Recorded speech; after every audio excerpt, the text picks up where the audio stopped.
Here are 5 awkward things that often need to happen when God is revealing the one to you. Number 1, when God leads you to the one, there is often an awkward season of expressing interest and gauging interest. Everyone's story is different. Some people just click instantly and there's no awkwardness at all. But for the vast majority of couples, this is not the case. As Christians, we know that God has a plan for our lives, including when it comes to our future marriages. But we have a tendency to romanticize what this process will look like, which causes the reality of the situation when it actually occurs to be very confusing sometimes. For example, you may think that God will reveal the one by allowing you two to have instant chemistry that is clear and straightforward. But more often than not, God will allow you two to go through a very awkward feeling out process at the beginning of your connection. When you really take a step back and look at the reality of marriage, it makes sense that God starts most relationships off with confusion and awkwardness because throughout their future marriage, there will always be a need to communicate and express inner feelings because your spouse won't magically know what you are thinking just because you are married. So it should be no surprise that right from the beginning of your relationship, God will force you to communicate and express your inner feelings verbally and with actions rather than just waiting for the other person to read your mind. Notice the link between learning to speak the truth in love and maturing as a Christian found in Ephesians 4 verse 15.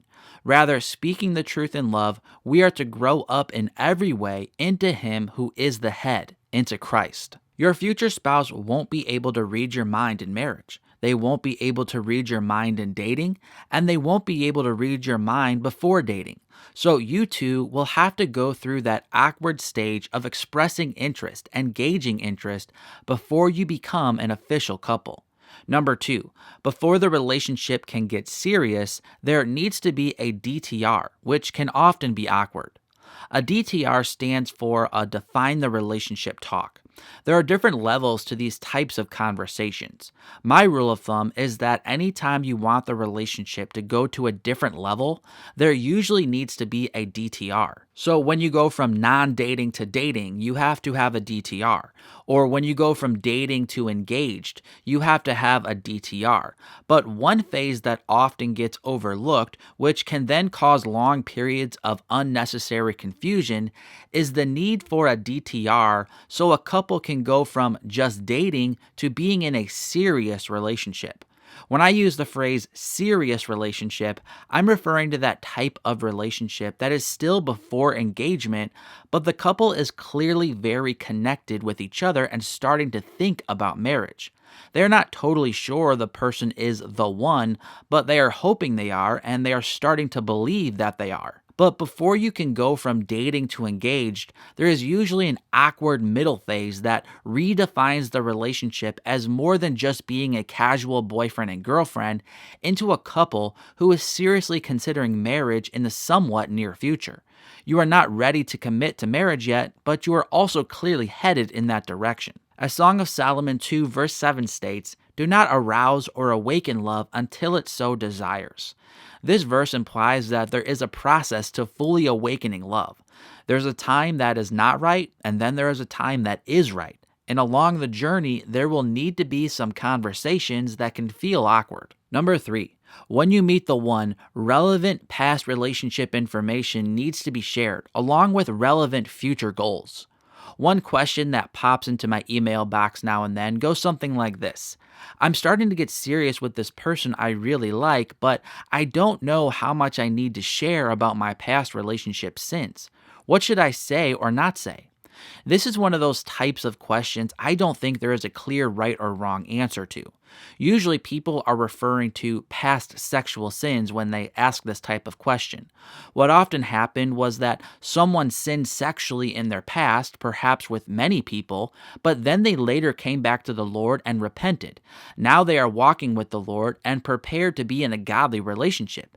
They meet a godly person, but they wonder now how much of their former life they need to share with this person. Again, I don't want to say that you have to share this detail from your past or you have to share that detail from your past.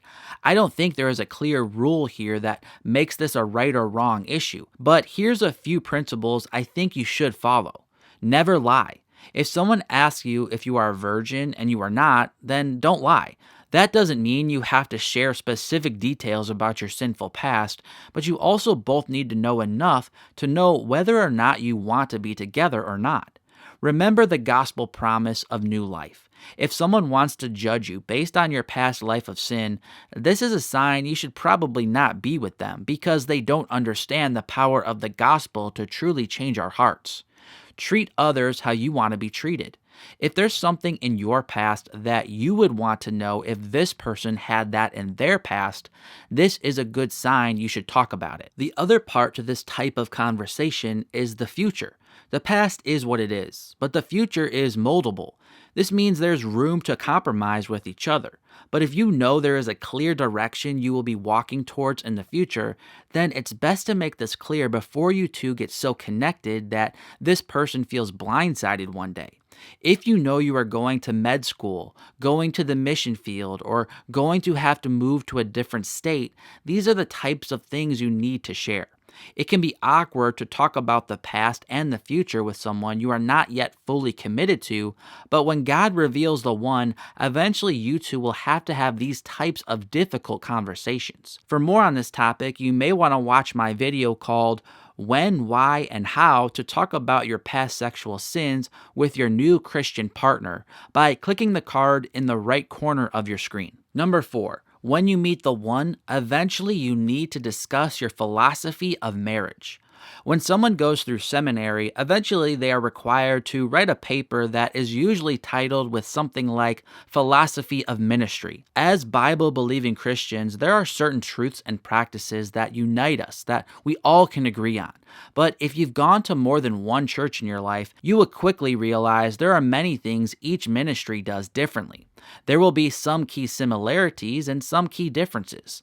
For example, some churches are fine doing topical preaching sermons, while other churches believe in only preaching through books of the Bible.